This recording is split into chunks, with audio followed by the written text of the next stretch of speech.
At 08:23 on March 15, 1945, First Lieutenant James Callahan pressed his face against the Norden bombsight of B-17 Liberty Bell at 28,000 feet over Nuremberg, Germany, watching his vision blur into a gray haze as shrapnel from a German 88mm flak shell had torn through the plexiglass nose 30 seconds earlier. 26 years old, 23 combat missions, 19 confirmed target hits. The metal fragment had carved a 2-inch gash across his forehead and punctured his right eye. Blood poured down his face, freezing in the minus 50 degrees Fahrenheit air before it reached his chin. His left eye was swelling shut from the concussion blast. He could see shapes, maybe colors, but no details. Yet the Norden bombsight in front of him was a $14,000 precision instrument that required perfect vision to operate. The Bombardier had to visually track the target for the final 60 seconds of the bomb run, making constant micro-adjustments to account for wind, altitude, and aircraft drift. Without sight, the bombsight was useless.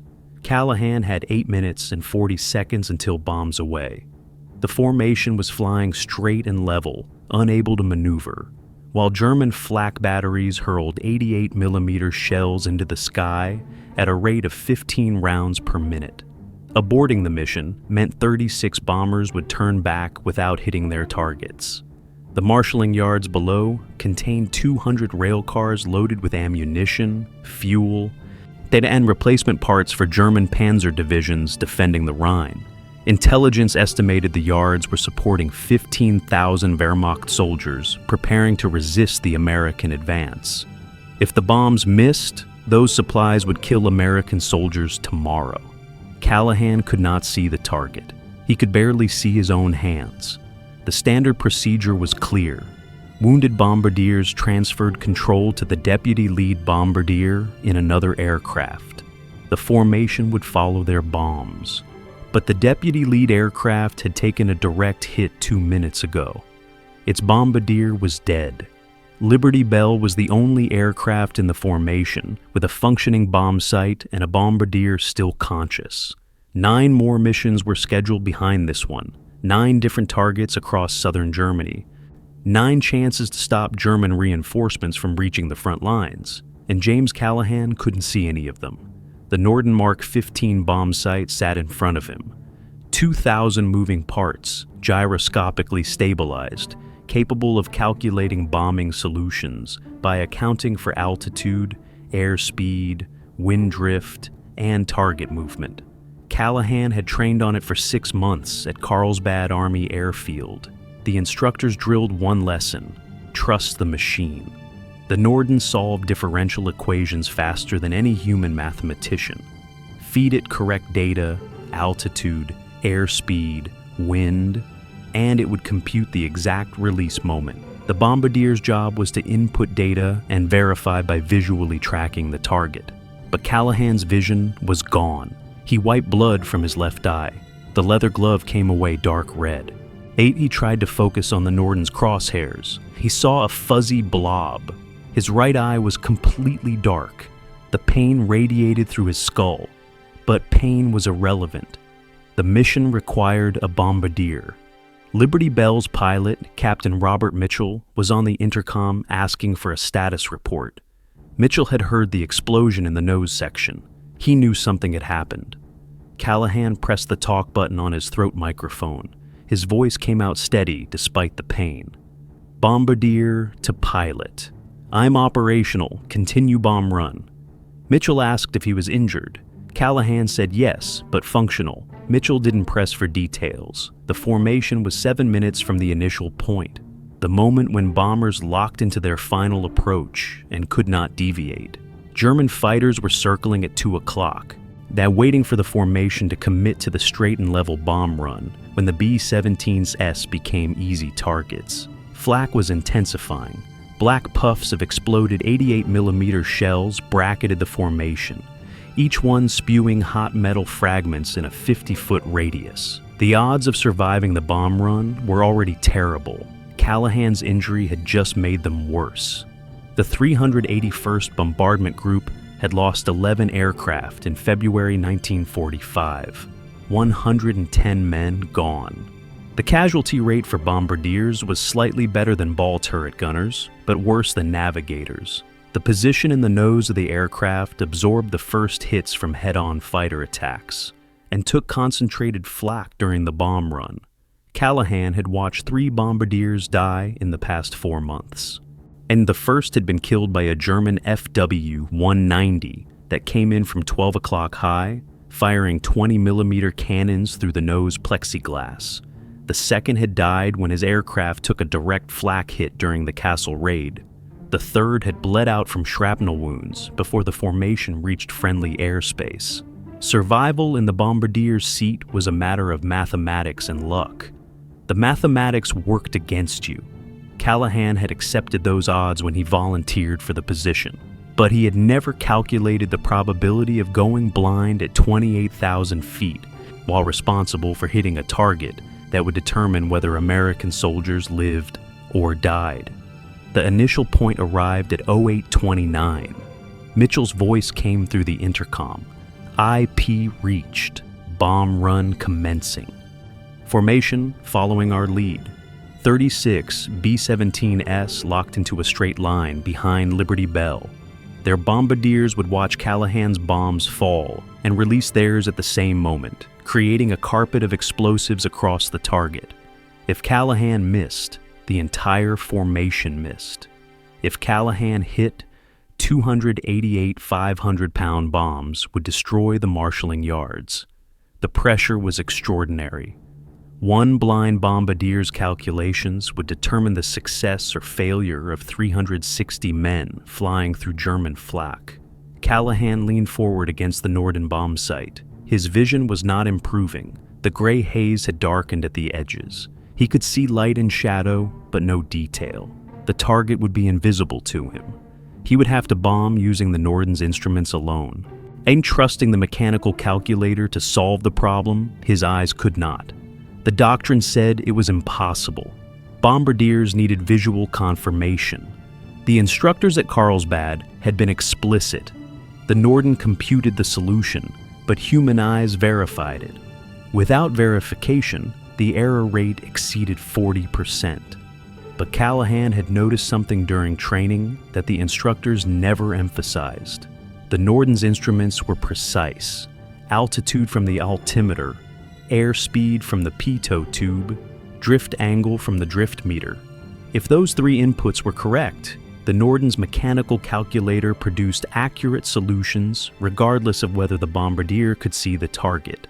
The problem was that bombardiers always made visual micro-adjustments during the final approach.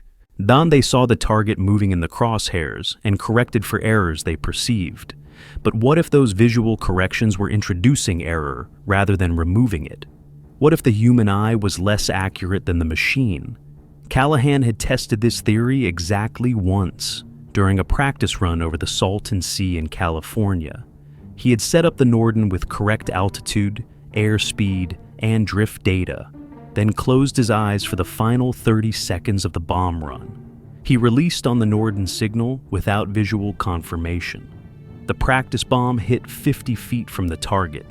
The instructor had threatened to wash him out of the program for unauthorized improvisation. Callahan had never tried it again. Until now. At 0831, the Norden's altitude indicator showed 28,200 feet. Callahan cross-checked it against the radar altimeter, reading from the navigator station. Both matched. Altitude data was good. Airspeed indicator showed 180 miles per hour, true airspeed. The pilot confirmed. Airspeed data was good. Drift meter showed a 12-degree left crosswind. Callahan tried to look at, the ground through the drift scope. He saw gray shapes moving. He could not verify the drift angle visually, but the meteorological briefing that morning had predicted a 15-knot crosswind from the southwest at bombing altitude. 12 degrees matched the prediction. Drift data was probably good. Callahan entered the data into the Norden. The bombsight's gyroscopes hummed as the mechanical calculator began solving the differential equations that would determine the bomb release point. The Norden required 90 seconds of stable flight to compute a bombing solution. Liberty Bell flew straight and level. German flak intensified. 88mm shells exploded around the formation. Callahan felt the aircraft shudder from a near miss. Shrapnel rattled against the fuselage like hail on a tin roof. He kept his hands on the Norden's controls. The bombsight's targeting knob connected directly to the aircraft's autopilot during the bomb run. Small adjustments Callahan made to the targeting reticle would physically move Liberty Bell left or right to line up with the calculated release point. But Callahan couldn't see the reticle. He couldn't make targeting adjustments. He could only trust the Norden's mechanical calculator to find the correct release point using the data he had entered. At 0832, the Norden's release indicator began counting down, 60 seconds to bombs away. Callahan's left eye had swollen almost completely shut now. He could see light through a narrow slit, nothing more. Blood continued running down his face. The pain in his right eye had gone from sharp to a dull, throbbing ache. He wondered if the eye was permanently damaged. He wondered if he would be able to walk off the aircraft when they landed. He wondered if they would land at all. German flak was getting more accurate. The 88mm batteries below had locked onto the formation's altitude and heading. Every shell was exploding at exactly 28,000 feet, right in the middle of the bomber stream. Callahan heard explosions over the intercom. Someone was shouting about an engine fire. Another voice reported the number 3 aircraft dropping out of formation. The price of this bomb run was being paid in real time, 45 seconds to bombs away. Callahan's hands were shaking. He pressed them flat against the Norden's housing to steady them.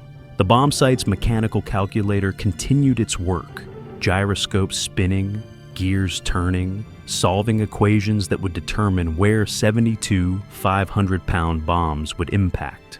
The Norden didn't care that Callahan was blind. The Norden didn't care about the flak or the fighters or the men dying around them. The Norden was a machine doing what machines do, calculating. 30 seconds to bombs away. The formation was 4 miles from the target now. Callahan could not see the marshalling yards. He could not see the rail cars or the ammunition or the warehouses. He could only see gray shapes moving through the narrow slit of his left eye. He wanted to verify the target visually. Every instinct from 6 months of training screamed at him to look, to confirm, to make sure the Norden was tracking correctly. But he couldn't. His vision was gone. 15 seconds to bombs away. The release indicator light began flashing. The Norden had computed its solution. The mechanical calculator had determined the precise instant when bombs released from 28,200 feet, traveling at 180 miles per hour with a 12-degree crosswind, would impact the marshalling yards below. Callahan's job was to press the release button when the indicator light went solid. 10 seconds, 9, 8. Callahan's finger rested on the bomb release switch, and a simple electrical button that would open the bomb bay doors and trigger the release mechanism. 72 bombs would fall for 37 seconds before impacting the target, or missing it. 7 seconds, 6, 5. What if the drift data was wrong? What if the wind had shifted? What if the altitude reading was off by 100 feet? A 100-foot error at this altitude meant a 400-foot error on the ground. 4, 3, 2.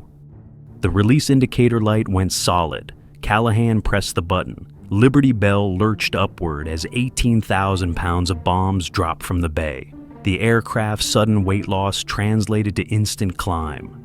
Captain Mitchell compensated, nosing down to maintain altitude. Behind Liberty Bell, 35 other B-17S released their bombs in sequence.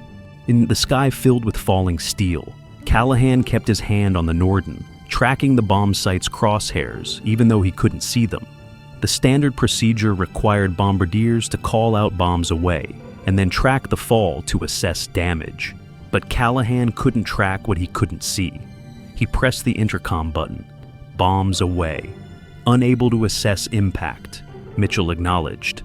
The navigator, Lieutenant Thomas Wade, moved to the Astrodome to watch the bombs fall. 37 seconds of silence. Then Wade's voice came through the intercom, excited and loud. "Direct hit! Direct hit! The entire yard is going up." Callahan felt Liberty Bell bank hard to the left, beginning the turn away from the target. The bomb run was over. They had survived. German fighters were closing now, attacking the formation as it broke up and scattered.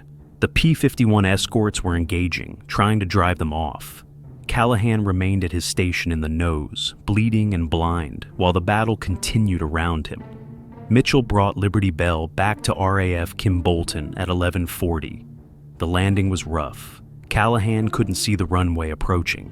He braced himself in the Bombardier's seat and hoped Mitchell's skills were as good as his reputation. The wheels hit hard. The tail came down. The brakes screamed. Liberty Bell rolled to a stop. The crew chief opened the nose hatch from outside.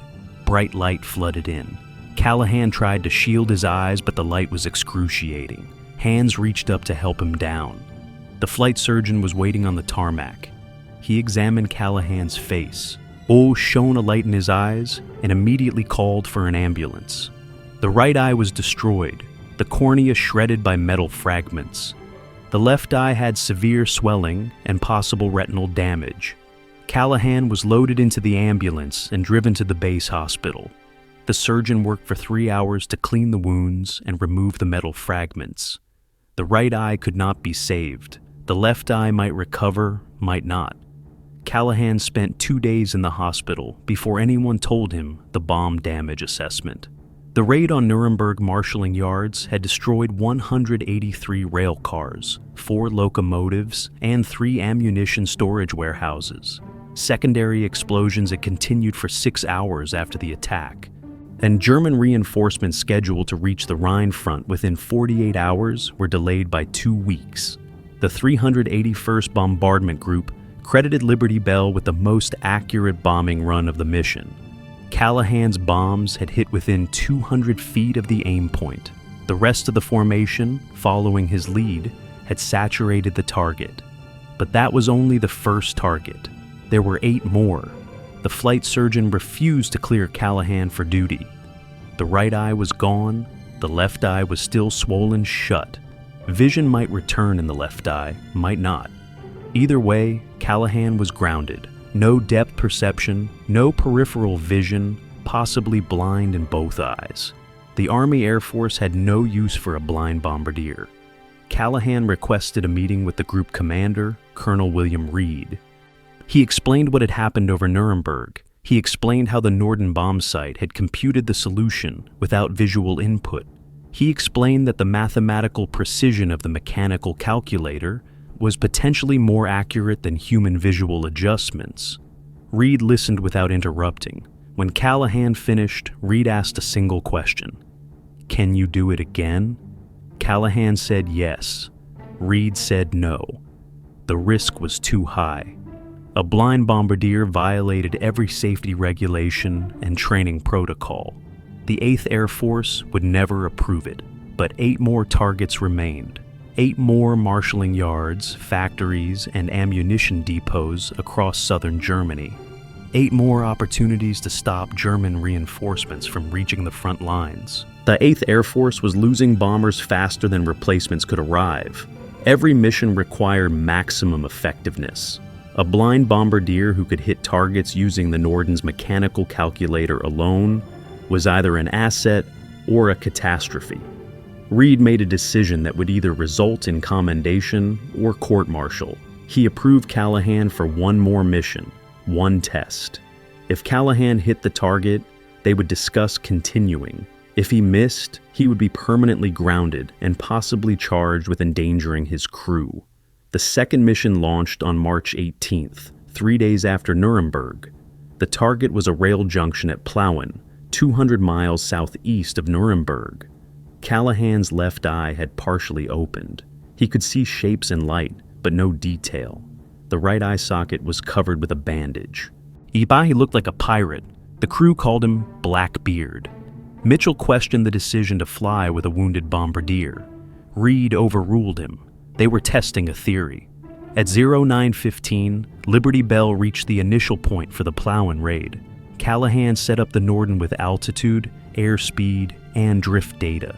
He could not see the target. He could barely see the instruments, but the Norden's mechanical calculator didn't require his vision. It required data. At 09:21, the release indicator went solid. Callahan pressed the button. Bombs away. The navigator tracked the fall. Direct hit. The rail junction at Plough-in was destroyed. 2 targets, 2 hits. The flight surgeon examined Callahan after the mission. The left eye was improving. Vision was returning, blurry but functional. The right eye remained destroyed. Depth perception was gone. Peripheral vision was reduced by 50%. Any other bombardier would have been grounded permanently, but Callahan had just hit 2 strategic targets using instruments alone. Reed approved him for a 3rd mission. The 3rd target was an aircraft factory at Regensburg, March 21st. Callahan's left eye could now distinguish details at close range. At long range, everything was still a blur. He could see the Norden's instruments. He could not see the target 5 miles below. Bombs away at 09:33. Direct hit. The aircraft factory was destroyed. 3 targets, 3 hits. The 8th Air Force intelligence staff began asking questions. How was a partially blind bombardier achieving better accuracy than crews with perfect vision? Reed submitted a report explaining Callahan's technique. The response from 8th Air Force headquarters was immediate. Continue the experiment. Targets 4, 5, and 6 came in rapid succession. March 23rd, Schweinfurt ball bearing plant, direct hit. March 25th, Munich rail depot, direct hit.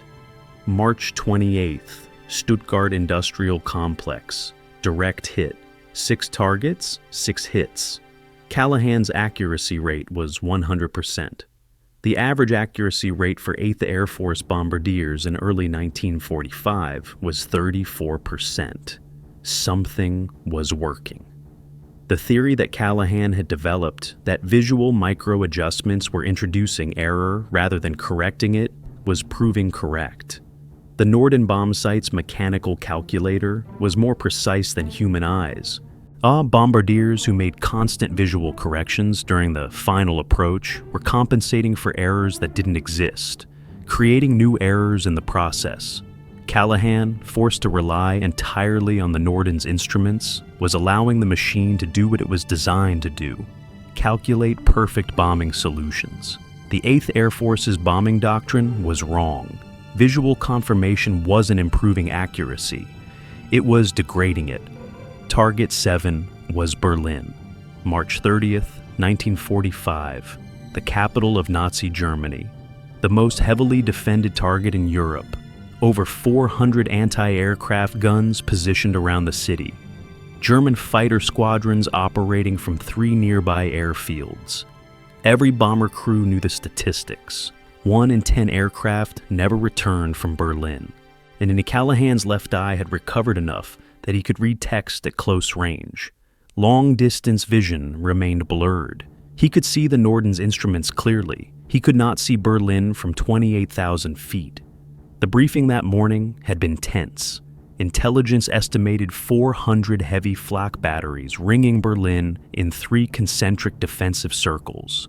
The inner circle, protecting the government district and industrial centers, contained 150 of the heaviest 128mm guns Germany possessed. Each gun could fire a 57-pound shell to 35,000 feet. The formation would be flying at 28,000 feet, well within the killing zone.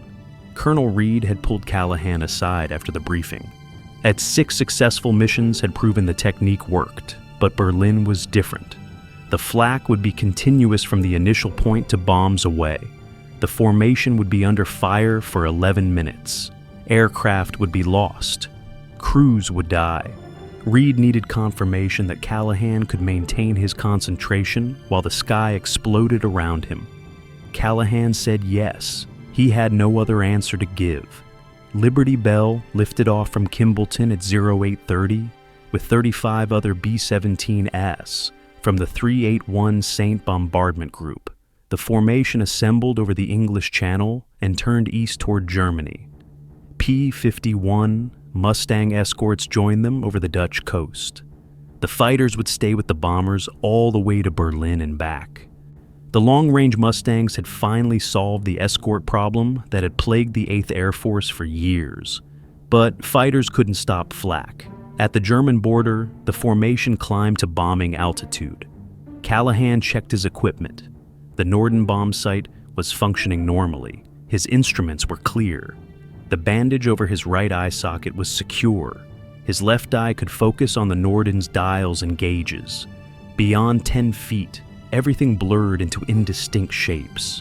He would bomb Berlin the same way he had bombed the previous 6 targets, by mathematics and faith in the machine. Liberty Bell reached the initial point at 10:22. The flak began immediately. German 88mm and 105mm batteries opened fire from positions 20 miles west of Berlin. Yet the shells came up in waves, black puffs appearing at precisely 28,000 feet. The German radar-directed fire control was the best in the world. They knew the formation's altitude, heading, and speed. Every gun was aimed at the same point in space that the bombers would occupy 30 seconds in the future. Flying through radar-directed flak was like flying through a minefield that predicted where you would be and placed the mines accordingly. The only defense was to maintain formation discipline and hope the law of averages worked in your favor. Mitchell held Liberty Bell steady. The bomber stream flew straight and level, locked into the bomb run. Callahan felt the aircraft shudder from near misses. Shrapnel rattled against the aluminum skin. Someone on the intercom was reporting damage to the number 4 engine. Another voice called out a fire in the waist section. The crew was fighting to keep Liberty Bell flying, while Callahan focused on the Norden. He checked the altitude, 28,200 feet. The radar altimeter confirmed. He checked the airspeed, 178 miles per hour. The pilot confirmed. He checked the drift meter. The crosswind had shifted since the meteorological briefing. Instead of 15 knots from the southwest, the wind was now 20 knots from the west. Callahan adjusted the Norden's drift angle to 15 degrees. The mechanical calculator began solving the new equation.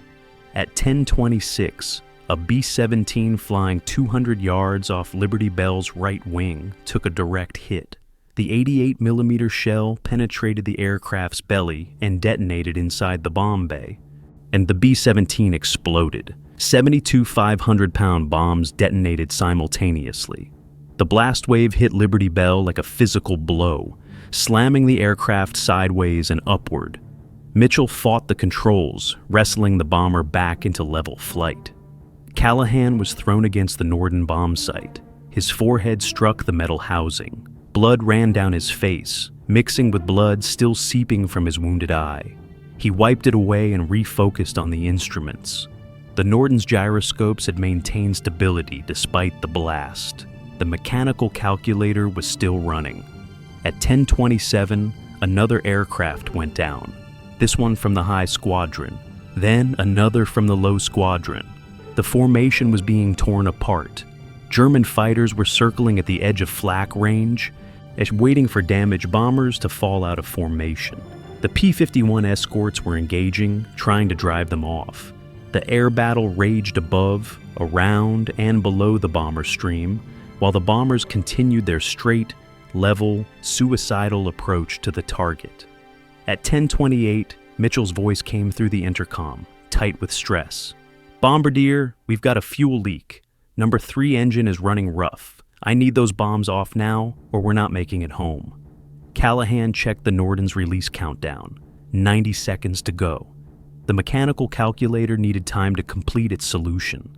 Releasing early would guarantee a miss, but Mitchell was right about the fuel. Callahan could smell it through the intercom, the sharp petroleum scent that meant ruptured tanks and potential fire. They had 90 seconds. But either the Norden completed its calculation, or they died trying. The flak intensified. The German gunners knew the formation was locked in now, committed to the bomb run, unable to maneuver. Every battery in range was firing at maximum rate. The sky turned black. Liberty Bell flew through a curtain of exploding steel. The tail gunner reported hits to the vertical stabilizer. The ball turret gunner said his turret was jammed. The radio operator said they'd lost contact with the formation lead. Liberty Bell was on her own, 60 seconds to bombs away. Callahan's hands were shaking again. He gripped the Norden's housing to steady them. His vision was narrowing, tunneling down to a small circle of clarity surrounded by gray fog. Blood loss, shock, fear, all of it pressing in. But the Norden didn't care about fear. The Norden was calculating. 45 seconds. The number 3 engine was smoking now. Mitchell feathered the propeller to prevent fire. Liberty Bell was flying on 3 engines, slower, heavier, more vulnerable. The formation was pulling ahead. They would be bombing alone, without the concentrated firepower of 36 aircraft to suppress enemy defenses. 30 seconds. Callahan thought about his training at Carlsbad. 6 months of drilling the same procedures. Trust the machine. Feed it correct data. Let it calculate. The Norden was designed by brilliant engineers who understood physics and mathematics better than any bombardier ever would. Callahan's job was not to outsmart the machine. His job was to give it accurate information and then get out of its way. 15 seconds. The release indicator began flashing. In 10 seconds, 9, 8, a massive explosion to the left. Another B-17 disintegrating in midair. 7, 6, 5. Callahan's finger on the release button. 4, 3, 2. The release indicator went solid. Callahan pressed the button. Bombs away. Liberty Bell lurched upward. 72 bombs fell toward Berlin. Callahan couldn't track them. He couldn't see anything beyond 10 feet. He sat at his station while the aircraft banked hard left, breaking off the bomb run, diving for speed, trying to get out of the flak zone before another shell found them. The navigator, Lieutenant Wade, called out, "I can't see impact. Too much smoke. Wait. Secondary explosions. Big ones." Something went up. That was all Callahan would know until the reconnaissance photos came back. At Liberty Bell limped home on 3 engines, trailing fuel vapor and hydraulic fluid. German fighters made 3 passes before the P-51 escorts drove them off. Mitchell brought the bomber down at Kimballton at 1340, with 20 gallons of fuel remaining. The wheels touched down, and Liberty Bell rolled to a stop at the end of the runway, her number 3 engine seized, her tail section shredded, her fuel tanks nearly empty. 3 aircraft from the formation didn't return. 30 men gone. The reconnaissance photos arrived at 0900 the next morning.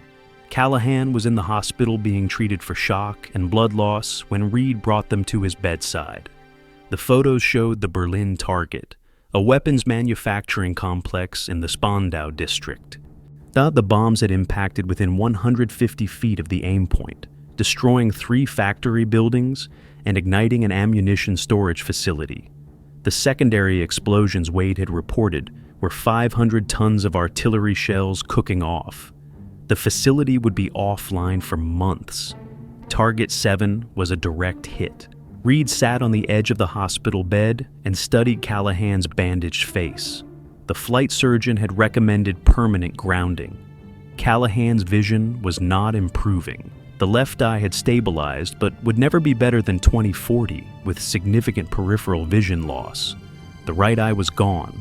Flying combat missions with 1 partially functional eye violated every medical regulation in the book. But 9 more missions were scheduled, 9 more strategic targets across Germany. The war was entering its final phase. The Allies were closing in from east and west. Every target destroyed shortened the war. Every day shortened meant American soldiers who would live instead of die. Reed asked if Callahan could fly 2 more missions. Just 2. If he hit both targets, they would reassess. If he missed or if his injuries prevented him from functioning, he would be grounded immediately. No arguments, no appeals. Callahan agreed. 2 more missions, targets 8 and 9. The 8th target arrived with complications that nearly ended the experiment. April 2nd, 1945, a tank assembly facility at Kassel, 120 miles northeast of Frankfurt. Intelligence reported the facility was producing Tiger 2 heavy tanks at a rate of 4 per week. Each Tiger 2 weighed 70 tons and carried an 88mm gun capable of destroying American Sherman tanks at ranges exceeding 2,000 yards. Destroying the facility would prevent 16 Tigers from reaching the front lines over the next month. Those 16 tanks represented approximately 80 American tank crews who would not die in combat. The mathematics of strategic bombing had always been brutal. Drop bombs on a factory today, save lives on the battlefield tomorrow. But this mission introduced a variable Callahan had not encountered before: weather. A massive cold front had moved across central Germany overnight, bringing heavy clouds and severe turbulence. The meteorological officer briefed the mission as marginal.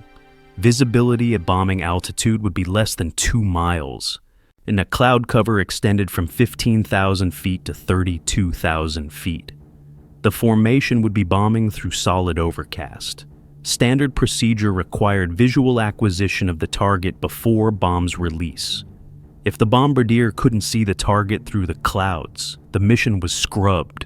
But Callahan didn't need to see the target. He never had. The Norden's mechanical calculator didn't care about clouds. It calculated bombing solutions based on altitude, airspeed, and drift data. Weather was irrelevant to mathematics. Reed approved the mission with one condition. If any other aircraft in the formation aborted due to weather, Liberty Bell would abort as well. Callahan would not be allowed to bomb alone through overcast. The risk of civilian casualties from blind bombing was too high. Liberty Bell launched at 07:45. The weather was worse than predicted. Clouds extended from 12,000 feet to 34,000 feet. The formation climbed through solid gray soup for 20 minutes before breaking into clear air above the overcast. They flew across Germany at 29,000 feet with nothing visible below except an infinite white blanket. No landmarks, no cities, no rivers or roads. Navigation was entirely by dead reckoning and radio beacons. At 09:41, the lead navigator announced they were 5 minutes from the initial point. The formation began its turn toward the target. Callahan set up the Norden with altitude and airspeed data. Drift angle was more difficult. Without visual reference to the ground, he couldn't verify wind direction. He used the meteorological forecast. 18-knot wind from the northwest. The Norden's gyroscopes hummed. The mechanical calculator began its work. At 09:46, Liberty Bell reached the initial point and locked into the bomb run. Callahan stared at the Norden's instruments. Altitude, 29,100 feet. Airspeed, 175 miles per hour. Drift, 14 degrees left. The instruments were steady. The data was good. But below the aircraft, 17,000 feet of clouds obscured everything. Callahan had no idea if the Norden was tracking the correct target. For 7 previous missions, he had been blind to distant objects, but could see shapes and landmarks at close range. This time, there was nothing. Just clouds. The entire bombing run would be executed on instruments alone. Yes, pure mathematics against an invisible target. The formation flew straight and level through the overcast. No flak appeared. The German gunners couldn't see them through the clouds either. The absence of anti-aircraft fire was somehow more unnerving than the explosions. It meant they were flying blind in every sense. At 09:53, the Norden's release indicator went solid. Callahan pressed the button. 72 bombs dropped through the clouds and disappeared into the white void. 35 other aircraft followed Liberty Bell's lead and released their bombs in sequence. 2,592 500-pound bombs fell through 17,000 feet of overcast toward a target nobody could see. The formation turned away and descended back into the clouds, and they landed at Kimbolton at 12:30. Nobody knew if they had hit anything. The reconnaissance aircraft couldn't photograph the target. The clouds were too thick. The 381st Bombardment Group's intelligence staff marked the mission as results unobserved and filed it with dozens of other raids where bomb damage could not be assessed. Callahan returned to his quarters, expecting that the 8th mission would be recorded as his first failure. The evidence arrived 3 days later from an unexpected source. The French resistance had operatives near Kassel. They reported that on April 2nd, approximately 1000 hours, massive explosions had destroyed the tank assembly facility. The entire complex was obliterated. Production had ceased completely. Reconnaissance photos taken after the weather cleared confirmed it. The bombs had impacted within 200 feet of the aim point. Target 8 was a direct hit. Callahan had bombed through 17,000 feet of solid clouds using only the Norden's mechanical calculator and hit the target more accurately than most bombardiers achieved in clear weather with perfect visibility. The implications were staggering. If bombing through overcast using instruments alone produced accurate results, strategic bombing could continue regardless of weather conditions. The Luftwaffe's defensive strategy had relied partly on weather protection. Bad weather meant no bombing raids. But if American bombardiers could hit targets through clouds, German industrial facilities would be vulnerable year-round. The 8th Air Force's operations staff began analyzing Callahan's technique. They wanted to know if it could be replicated. If other bombardiers could achieve similar results using instruments alone, the entire approach to strategic bombing would need revision. But Callahan's condition was deteriorating. The left eye that had sustained him through 8 missions was failing. The swelling that had subsided after Nuremberg was returning. The flight surgeon suspected infection from the original wound. Antibiotics weren't helping. The retina was detaching. By April 3rd, Callahan's vision had degraded significantly. He could barely read the Norden's instruments, even at close range. Long-distance vision was completely gone. He could distinguish light and dark. He could see shapes moving within 5 feet. But numbers, text, precise details, all of it was slipping away into gray fog. The 9th mission was scheduled for April 4th, an ammunition storage depot at Frankfurt. The depot supplied artillery shells and small arms ammunition to German forces defending the Rhine River crossings. Intelligence estimated the facility contained 15,000 tons of munitions. Destroying it would cripple German artillery operations for weeks. The flight surgeon examined Callahan on the morning of April 4th and recommended permanent grounding. The vision loss was accelerating. Within days, possibly hours, Callahan would be completely blind. Flying combat missions in that condition was medical malpractice. Reed overruled the surgeon. One more mission, Target 9. If Callahan hit it, they would reconsider. If he missed, or if his condition prevented him from operating the Norden, he would be grounded immediately and permanently. The mission launched at 0620. Callahan's vision had deteriorated further overnight. His left eye could now distinguish light from dark and nothing else. Shapes were gone. He was functionally blind in both eyes. He could feel the Norden's controls under his hands, but could not see them. The mission would be executed entirely by touch and memory. Liberty Bell reached the initial point at 0858. Callahan ran his fingers over the Norden's altitude knob, feeling for the detents that indicated thousands of feet. He set the altitude by counting clicks. 29 clicks, 29,000 feet. Airspeed was called out by the pilot over the intercom. 182 miles per hour. Callahan adjusted the airspeed knob by feel, counting the clicks until it reached the correct setting. Drift angle was the most difficult. He couldn't see the drift meter, he couldn't see anything. But he had memorized the meteorological briefing. Wind from the west at 12 knots. That translated to approximately 11 degrees of drift at current altitude and airspeed. He set the drift knob to 11 degrees by counting clicks and trusting the mathematics. The Norden's gyroscopes spun up. Callahan could hear them even through his leather flight helmet. The mechanical calculator was solving equations he could not see, tracking a target he could not observe, computing a release point based entirely on data he had entered by touch. At 0905, he felt the Norden's release indicator switch click under his finger, the mechanism that would trigger when the calculated release point was reached. He kept his hand on the bomb release button and waited. The formation flew straight and level. German flak began exploding around them. Callahan couldn't see the black puffs.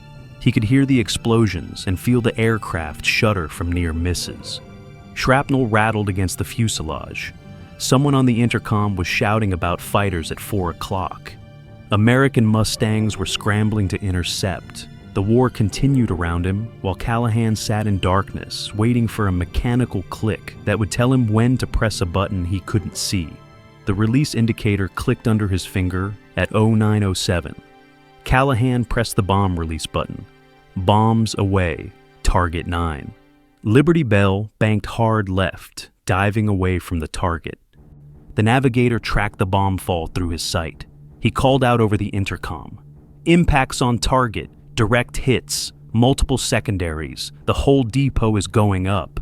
Callahan sat in the Bombardier's seat, completely blind, listening to the confirmation. 9 targets, 9 hits. Every single one destroyed using the Norden's mechanical calculator with minimal or zero visual input. He had proven his theory beyond any reasonable doubt. The machine was more accurate than the eye. Mathematics was more precise than human perception. But the price had been his vision. By the time Liberty Bell touched down at Kimballton at 11:30, Callahan could no longer see light. Both eyes were completely dark. The flight surgeon admitted him to the base hospital immediately. The diagnosis was retinal detachment in the left eye, accelerated by repeated exposure to high-altitude conditions and the stress of combat missions. The right eye had been destroyed by the original shrapnel wound. James Callahan, at 26 years old, was permanently and completely blind. The crew of Liberty Bell held a meeting on April 6th. Mitchell gathered everyone in the briefing room and laid out the situation. Callahan was blind. Completely. Permanently. The flight surgeon had grounded him. But Reed had mentioned there might be one more mission, a final test. Target 10. Mitchell asked the crew, should they request permission to fly one more time? The vote was unanimous. They would fly with Callahan.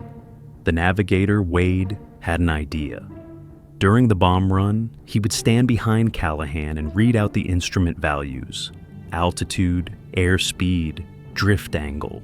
So Callahan would adjust the Norden by touch. It violated procedure. The navigator was supposed to remain at his station during bomb runs. But for 90 seconds, Liberty Bell could fly without a navigator if it meant keeping the most accurate Bombardier in the 8th Air Force operational. Reed approved the 10th mission on April 13th. The target was a Rheinmetall weapons factory on the outskirts of Berlin, producing 30 howitzers per week. The mission would launch on April 15th. Callahan spent 3 days practicing on a Norden bomb site in a grounded aircraft. He memorized every knob, every dial, every switch by touch. His fingers learned what his eyes could not see. On April 15th, 1945, Liberty Bell lifted off at 0745. Callahan sat in the Bombardier's seat, completely blind, relying entirely on memory and Wade's voice. The formation reached the IP at 1041. Wade stood behind Callahan's position and began reading numbers. Altitude, 28,400 feet. Airspeed, 182 miles per hour. Drift, showing 14 degrees left crosswind.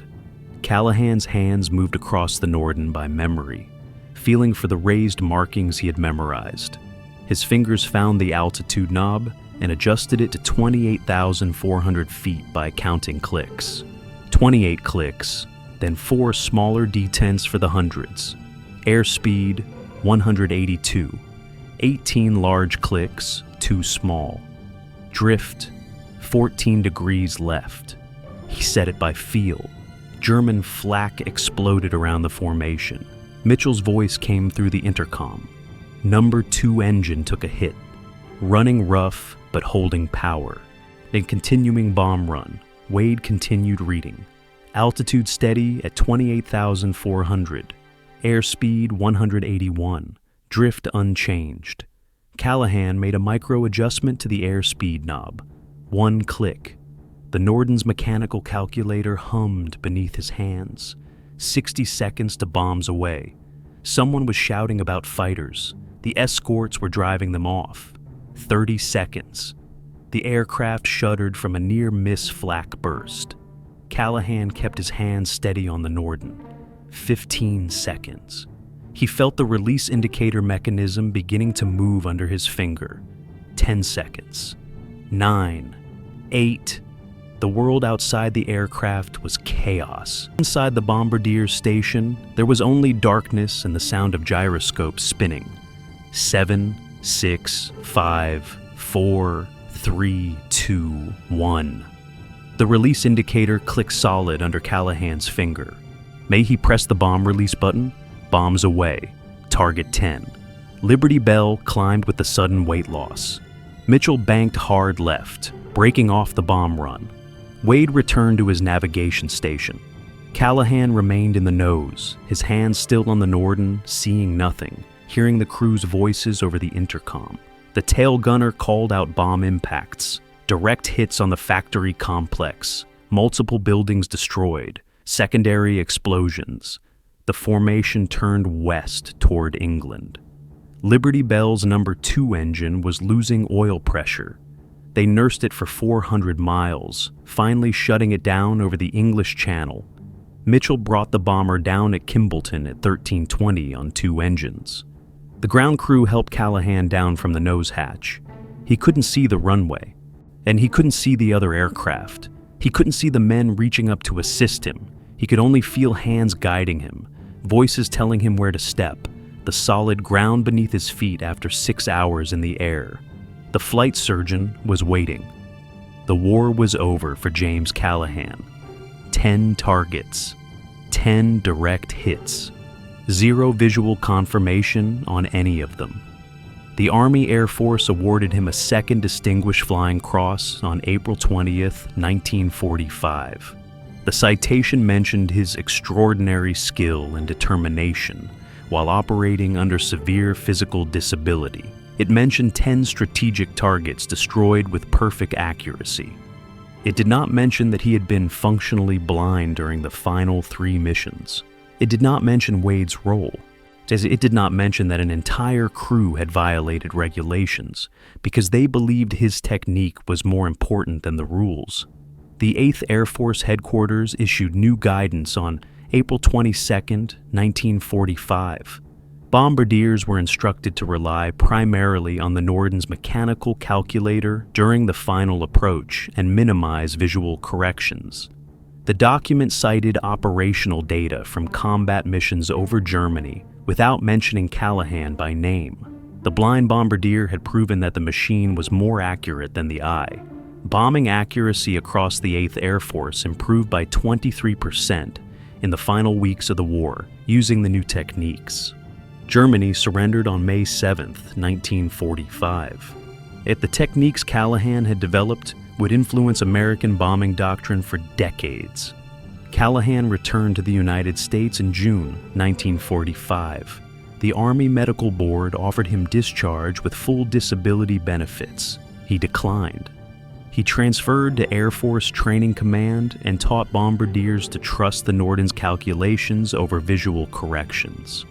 The techniques he developed became standard doctrine.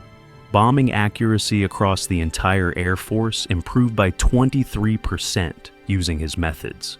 He remained at Carlsbad Army Airfield until 1949, promoted to major before accepting medical discharge when his remaining vision finally failed completely. The Veterans Administration rated him 100% disabled, and Callahan used his benefits to enroll at the University of Kansas under the GUI Bill. He studied mathematics. The subject that had saved his life over Germany became his post-war career. He earned his doctorate in 1958. His dissertation mathematically proved that human visual corrections introduced more error than they removed from the Norden's calculations. The paper influenced development of radar bombing systems and eventually computer-guided munitions. Callahan joined the mathematics faculty at the University of Kansas in 1959. He taught for 30 years. His students knew him as a quiet professor with an eye patch who explained complex concepts with extraordinary clarity. He never mentioned the war. When students asked about his injuries, he would say, "Old accident, nothing interesting." The university discovered his story in 1983 when a researcher found his name on a list of Distinguished Flying Cross recipients. The resulting profile drew attention from veterans organizations and military historians. Callahan declined all interviews and speaking invitations. He was a mathematics professor. The war was 40 years past. The men who died deserved remembrance. He was just the one who survived. He retired in 1989 as professor emeritus. He developed pneumonia in November 1998. He died on November 3rd, surrounded by family. He was 79 years old. He was buried at Arlington National Cemetery with full military honors. The headstone listed his rank, his service branch, and his Distinguished Flying Cross. It did not mention the 10 targets he hit without seeing them. It did not mention that he had proved machines could calculate better than humans could see. It did not mention that his blindness had made him the most accurate bombardier in the 8th Air Force.